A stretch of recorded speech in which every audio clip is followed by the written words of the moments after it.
हमारे इस क्लास में स्वागत है। और आज हम आपको अपने इस क्लास के माध्यम से आदिकालीन साहित्य की अंतिम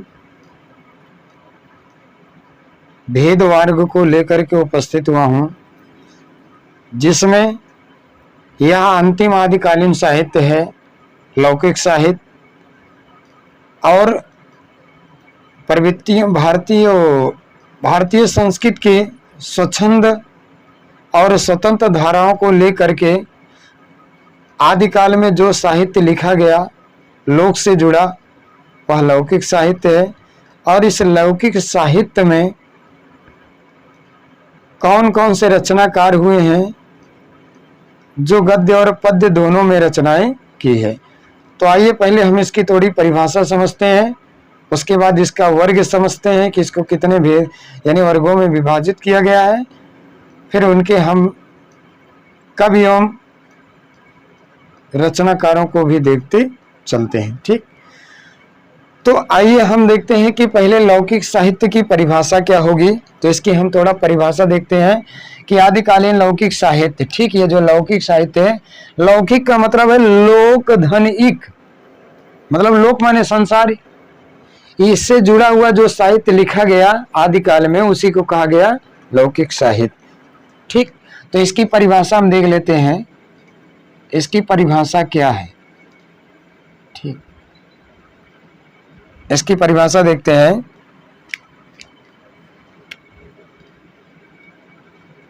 आदिकाल में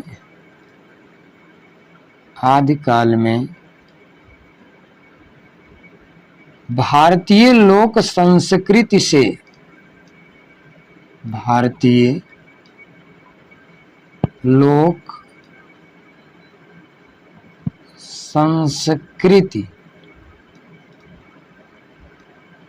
से जुड़े जो साहित्य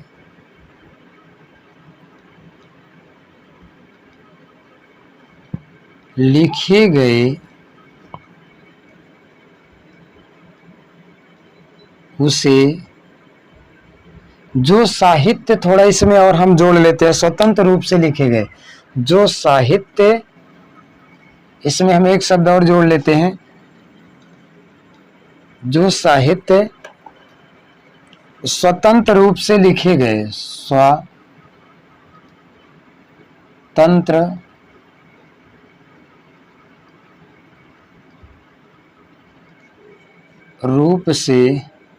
स्वतंत्र रूप में लिखे गए उसे लौकिक या लोक संबंधी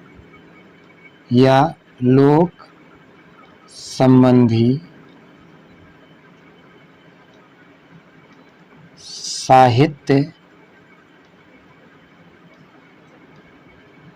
के नाम से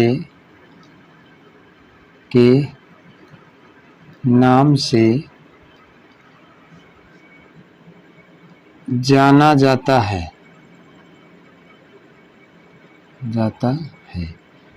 ठीक, यानी आदिकाल में भारतीय लोक संस्कृति से जुड़े जो साहित्य स्वतंत्र रूप में लिखे गए उसे लौकिक या लोक संबंधी साहित्य के नाम से जाना जाता है। अब इसके हम देखते हैं, भेद समझ लेते हैं, यानी लौकिक साहित्य के भेद कितने होते हैं। तो यहाँ पर एक हेडिंग डालेंगे, लौकिक साहित्य के भेद। तो लौकिक साहित्य में के दो भेद थे। ठीक, लौकिक साहित्य के भेद, उस समय लौकिक साहित्य के दो भेद थे, गद्य और पद्य। ठीक, यानी इसके दो भेद थे। तो पहला इसका भेद कौन सा था, इसको हम देख लेते हैं। ठीक, तो पहला इसमें था पद्य लौकिक साहित्य, और दूसरा था गद्य लौकिक साहित्य, पद्य लौकिक साहित्य, गद्य लौकिक साहित्य। पद्य लौकिक साहित्य मतलब लोक से जुड़े जो छंद, लय, तुक, ताल आदि के द्वारा जो काव्य पंक्तियां लिखी गई उसे कहा गया पद्य साहित्य। मतलब लोक से संबंधित जो कवि हुए, यानी जिन्होंने काव्य ग्रंथों की रचना की, उसे क्या कहा गया? लौकिक साहित्य, यानी पद्य लौकिक साहित्य कहा गया। और लोक से संबंधित जो कथा, कहानी, उपन्यास, नाटक आदि लिखे गए उसको क्या कहा गया? लौकिक साहित्य, यानी लौकिक गद्य साहित्य कहा गया, या गद्य लौकिक साहित्य कहा गया, या उसे क्या है? लौकिक गद्य साहित्य की संज्ञा दी गई। तो देखिए पद्य लौकिक साहित्य क्या है? पद्य माने क्या है? यानी जो छंद, लय, तुक, ताल, तुकबंदी आदि के द्वारा जो साहित्य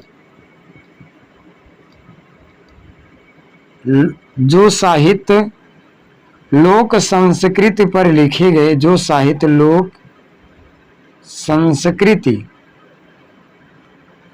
जो साहित्य लोक संस्कृति पर स्वतंत्र रूप से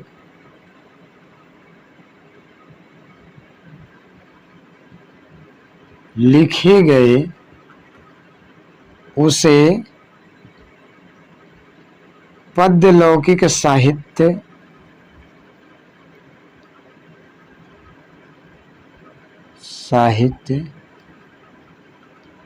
के नाम से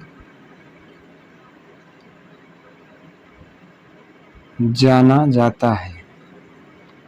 ठीक, यानी अब इसको हम अगले पेज पर देखेंगे। ये तो पहला था, लौकिक साहित्य से संबंधित ये पहला पेज था, इसको हम दोबारा और देखिए क्या है, यानी इसको हम देख लेते हैं इसी में ही।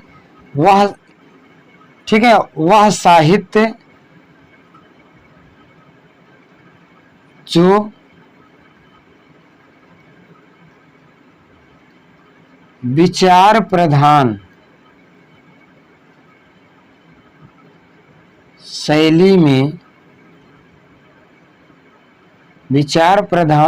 में लोक संस्कृति से जुड़े, लोक संस्कृति से जुड़कर स्वतंत्र रूप में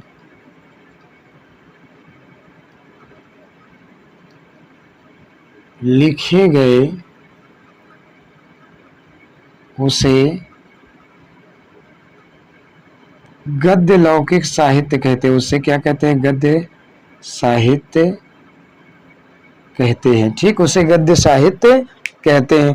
तो आइए इसको हम रिपीट कर लेते हैं, फिर अगले पेज पर हम एक एक कवियों की रचनाएं देखते हैं गद्य या पद्य साहित्य की। ठीक, तो देखिए इसको एक बार, आज हम इसमें क्या पढ़ रहे हैं? पेज नंबर 1 है, आदिकालीन लौकिक साहित्य पढ़ रहे हैं। इसकी परिभाषा क्या है? आदिकाल में भारतीय लोक संस्कृति से जुड़े जो साहित्य स्वतंत्र रूप में लिखे गए उसे लौकिक या लोक संबंधी साहित्य के नाम से जाना जाता है। लौकिक साहित्य के भेद क्या है? तो लौकिक साहित्य के 2 भेद हैं, पद्य लौकिक साहित्य, गद्य लौकिक साहित्य। और पद्य लौकिक साहित्य क्या? छंद, लय, तुक, ताल, तुकबंदी आदि के द्वारा जो साहित्य लोक संस्कृत पर स्वतंत्र रूप से लिखे गए उसे क्या कहा गया? पद्य लौकिक साहित्य कहा गया। वह साहित्य जो विचार प्रधान शैली में संस्कृत से जुड़ करके स्वतंत्र रूप में लिखे गए उसे गद्य साहित्य के नाम से जाना गया। ठीक, तो अगले में हम देखेंगे, यानी पेज नंबर 2 पर देखेंगे आदिकालीन लौकिक, यानी क्या है? आदिकालीन पद्य लौकिक साहित्य के रचनाकार। ठीक, हम देखेंगे आदिकालीन पद्य लौकिक साहित्य के रचनाकार।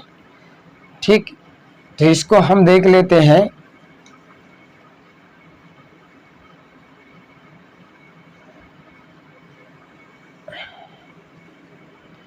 तो मित्रों, यदि आपको हमारा पढ़ाया समझ में आ रहा है तो आप हमारे चैनल को अधिक से अधिक सब्सक्राइब करें, लाइक करें और बेल आइकन बटन को भी ना दबाना भूलें, जिससे कि यदि हमारे द्वारा चैनल पर अपलोड की गई वीडियो आप तक सीधे सूचनार्थ के रूप में पहुंच सके और आप उसका अधिक से अधिक आनंद उठा सके। ठीक, तो आइए हम दूसरे पेज पर देखते हैं, यानी दूसरा जो पेज है उस पेज पर देखते हैं। देखिए, लौकिक साहित्य को दो भागों में बांटा गया था। ठीक, दो भागों में, यानी लौकिक साहित्य को कितने भागों में बांटा गया था? तो दो भागों में। ठीक, यानी दो भागों में बांटा गया था। तो पहला कौन सा था?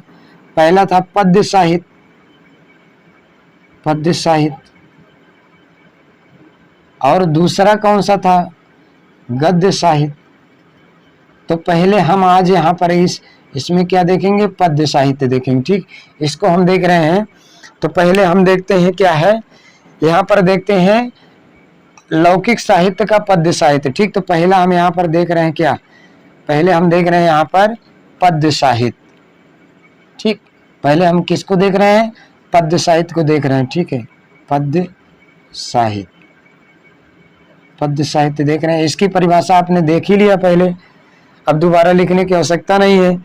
यानी वह साहित्य जो छंद, लय, तुक, ताल, तुकबंदी आदि के द्वारा भारतीय लोक संस्कृत से जुड़ करके स्वतंत्र रूप में लिखा गया, उसे पद्य साहित्य के नाम से जाना, यानी क्या, पद्य लौकिक साहित्य के नाम से जाना जाता है। तो आज हम देखते हैं पद्य साहित्य की प्रमुख कवि एवं उनकी रचनाएं। ठीक है, यानी पद्य साहित्य के प्रमुख कवि एवं उनकी रचनाएं, उनकी रचनाएं। ठीक, यानी इसी पद्य साहित्य के प्रमुख कवि एवं उनकी रचनाएं हम देख रहे हैं यहाँ पर। ठीक है, तो कौन कौन से कवि हैं जो उनकी रचनाएं, पहले उसको हम देख लेते हैं। तो देखिए, पहले यहाँ पर पहले हो जाएंगे कौन? अमीर खुसरो। पद्य साहित्य में पहले जो कवि होंगे वो कौन से होंगे? वह होंगे कौन? अमीर खुसरो। कौन है? अमीर खुसरो। अब इनकी हम रचनाएं देख लेते हैं। इनकी कौन कौन सी रचनाएं इन्होंने पद्य साहित्य में की है। तो पहली जो इनकी रचना है वह है खालिक बरी, खालिक बरी। ठीक, खालिक बरी है। उसके बाद दूसरी रचना है पहेली, पहेली, पहेलियां आप कह लीजिए। ठीक, पहेलियां। उसके बाद तीसरी इनकी रचना जो है नूर सिपहर, नूर सिपहर, सिपहर। चौथी इनकी रचना जो है, ठीक है, वह कौन है? मुकरियां है, मुकरियां। पांचवी इनकी रचना है कौन सी है? गजल है, गजल। ठीक, छठी इनकी रचना कौन सी है? वह है दो सुखने, दो सुखने, दो सुखने हैं। अगली जो सातवीं इनकी रचना है, ठीक, वह कौन है? नजरान ए हिंद। मतलब क्या है? नजरान ए हिंद, नजराने हिंद। ठीक है, नजराने हिंद या नजरान हिंद कह लीजिए। कहीं कहीं नजराने हिंद मिलता है। ठीक है, नजराने, कहीं कहीं नजराने हिंद मिलता है, कहीं कहीं। उसके बाद फिर अगली रचना जो है वह कौन सी? हालात ए कन्हैया, हालात ए कन्हैया, कन्हैया, हालात ए कन्हैया। और अंतिम इनकी रचना कौन है? नौवीं रचना आप कह लीजिए इनकी है, वह है आशिकी, आशिक। ठीक, कौन सी है? आशिक है। और 10वीं इनकी रचना है आवाज, आवाज ए खुसरबी होगी। हाँ ठीक, आवाज ए खुसरबी। ठीक, ये तो हो गई इनकी रचनाएं। किसकी हो गई? अमीर खुसरो की हो गई। ठीक, दूसरी हम रचना देखते हैं, दूसरे रचनाकार कौन हो सकते हैं, तो दूसरी रचनाकार को भी हम इसी में देख लेते हैं। तो दूसरे रचनाकार हैं कल्लोल, जिन्होंने राजस्थानी भाषा में एक लौकिक साहित्य लिखा है जिसका नाम है ढोला मारू दुआ। ठीक, इनकी जो रचना है, इनकी जो एक रचना है वह कौन सी है, ढोला, ठीक, मारू मारूरा दूहा, इनकी रचना, ठीक, ढोला मारूरा दुआ है। उसके बाद एक रचना है लेकिन उसके कवि अज्ञात हैं, तो हम तीसरी रचना लिखते हैं, लेकिन यहाँ पर कवि का नाम नहीं है तो यहाँ लिख देते हैं क्या, अज्ञात कवि। अज्ञात कवि मतलब इसके कवि क्या है, अज्ञात है, पता नहीं आज तक, लेकिन रचना मिलती है। वह रचना कौन सी है, वह रचना है बसंत विलास। बसंत विलास, ठीक, बसंत विलास, ये ठीक, बसंत विलास। अगले जो रचनाकार हैं उनको भी हम देख लेते हैं, विद्यापति हैं।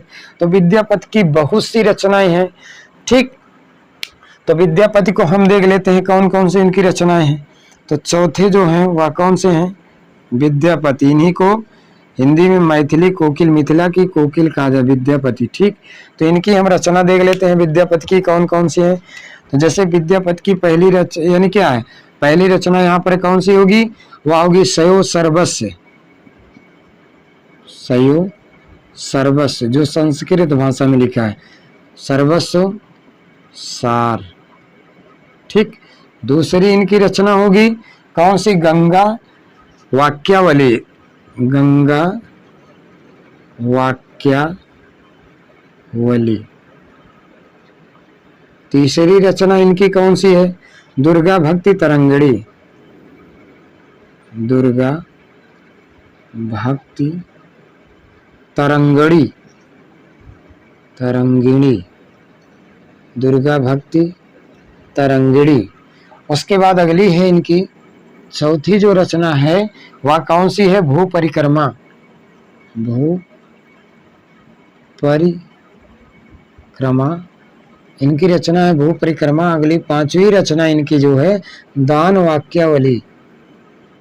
दान वाक्यावली, ये कौन सी है, दान वाक्यावली है। अगली जो रचना है पुरुष परीक्षा है। पुरुष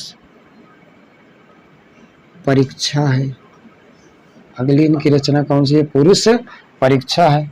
उसके बाद अगली रचना है इनकी जो है वह कौन सी है, विभाग सार है। विभाग सार मतलब विभाग का सार है, यानी सारांश है। उसके बाद अगली रचना है इनकी लिखनावली। लिखनावली है, अगली रचना कौन सी है, लिखनावली है।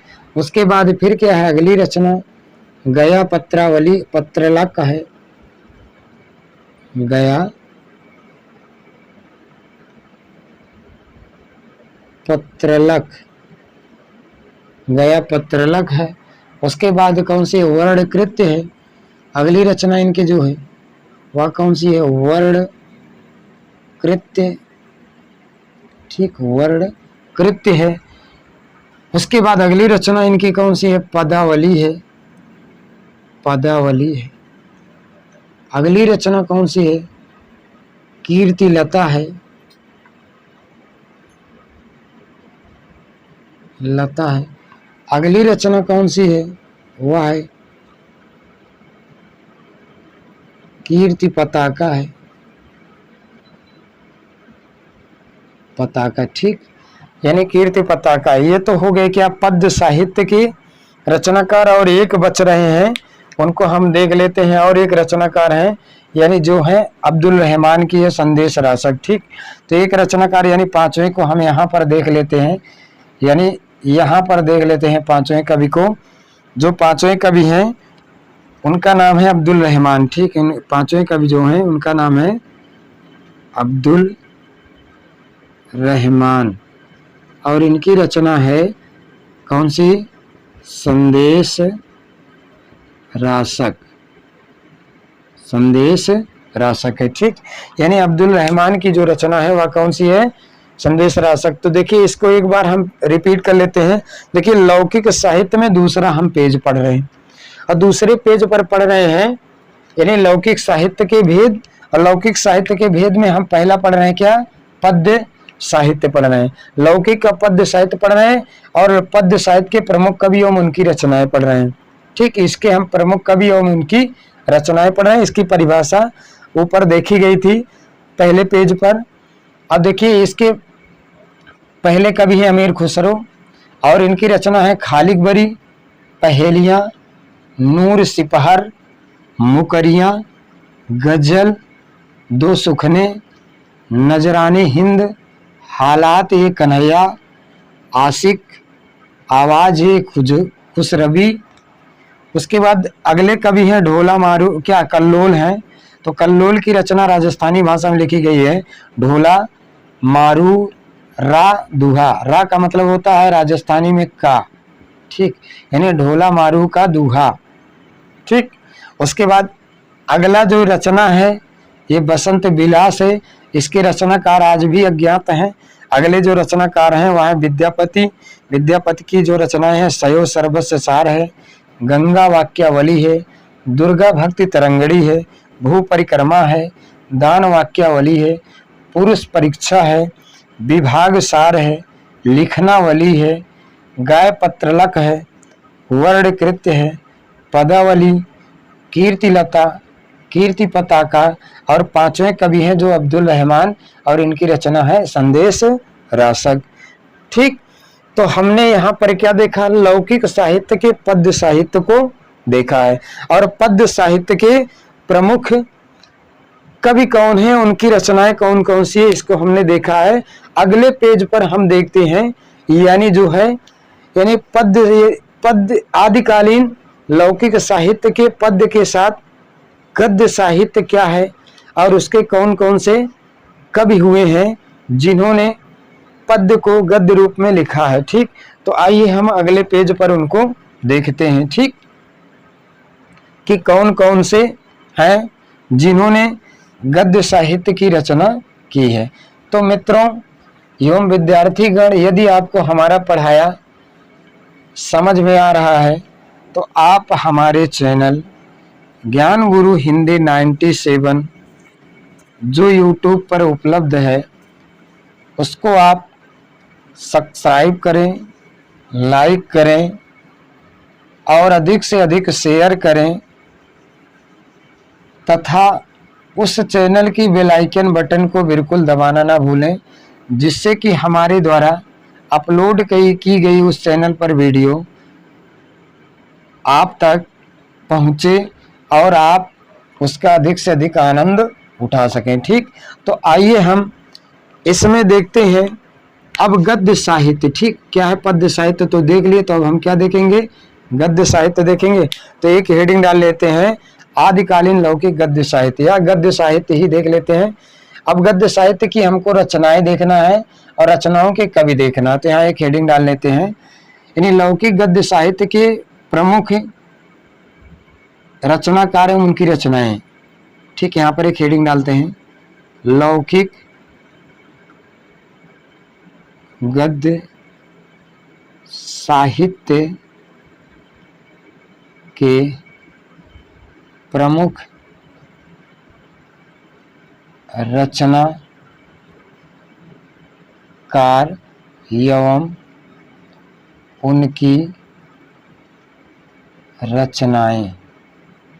एवं उनकी रचनाएं। ठीक है, यहाँ पर हम देख रहे हैं। ठीक, तो यानी क्या ये पेज नंबर 3 है। तो पेज नंबर 3 पर हम देख रहे हैं आदिकालीन लौकिक गद्य साहित्य के प्रमुख रचनाकार एवं उनकी रचनाएं। तो देखिए इसमें हम पहली रचना किसकी देखते हैं यानी अब एक तरफ यहाँ पर पहले हम लिख लेते हैं कौन, यानी इधर लिखते हैं हमें। ठीक, इधर लिख लेते हैं रचना और इधर लिख लेते हैं रचनाकार। ठीक, इसमें लिख लेते हैं रचनाकार और इधर फिर लिख लेते हैं रचनाकाल, मतलब साथ में ही देख लेते हैं इनको हम, यहाँ से मोस्ट है ये, तो इसको हम देख लेते हैं। रचनाकार और रचना काल भी देखते चलते हैं। देखिए इसकी पहली जो रचना है वह है राउल बेल, रोडा कवि की। ठीक, कौन सी है? राउल बेल। कौन सी रचना है? राउल बेल। और इसके रचनाकार कौन है? रोडा कवि। कौन है? रोडा कवि। ठीक, और इसका रचना काल क्या है? तो इसका रचना काल है 10वीं शताब्दी। 10वीं शताब्दी। ठीक, गद्य की पहली रचना ही, आदिकालीन गद्य की पहली रचना ही मानी जाती। ठीक, उसके बाद दूसरी फिर कौन सी रचना है? उक्ति व्यक्ति प्रकरण, दामोदर शर्मा। उक्ति व्यक्ति प्रकरण, उक्ति व्यक्ति प्रकरण। ठीक, इसके रचनाकार कौन है? दामोदर शर्मा है, दामोदर शर्मा। ठीक, दामोदर शर्मा। और यह कब की रचना है? तो यह है 12वीं शताब्दी। 12वीं शताब्दी यानी मान के चलिए 1145 के आसपास, 1145 ईस्वी के लगभग ये रचना थी। ठीक, उसके बाद तीसरी रचना हम देख लेते हैं, वह क्या है? वर्ण रत्नाकर है। वर्ण रत्नाकर। कौन सी है? वर्ण रत्नाकर। और वर्ण रत्नाकर के जो है कौन है? ज्योतिश्वर ठाकुर हैं, ज्योतिश्वर ठाकुर। वर्ण रत्नाकर के ज्योतिश्वर ठाकुर। और ये कब की रचना है? ये है 14वीं शताब्दी की रचना है, 14वीं शताब्दी। ठीक, तो ये तो हो गया क्या? यानी लौकिक गद्य साहित्य के प्रमुख रचनाकार और उनकी रचनाएं तीन ही हैं। एक है राउल बेल और दूसरी है उक्ति व्यक्ति प्रकरण, तीसरा है वर्ण रत्नाकर। राउल बेल के रचनाकार है रोडा कवि और यह है 10वीं शताब्दी की। उसके बाद उक्ति व्यक्ति प्रकरण है जिसके हैं दामोदर शर्मा, यह है 12वीं शताब्दी की। और उसके बाद वर्ण रत्नाकर है, ज्योतिश्वर ठाकुर इसके रचनाकार हैं और यह क्या है? 14वीं शताब्दी की रचना है। ये तो हो गई क्या? गद्य की प्रमुख रचनाएं हो गई।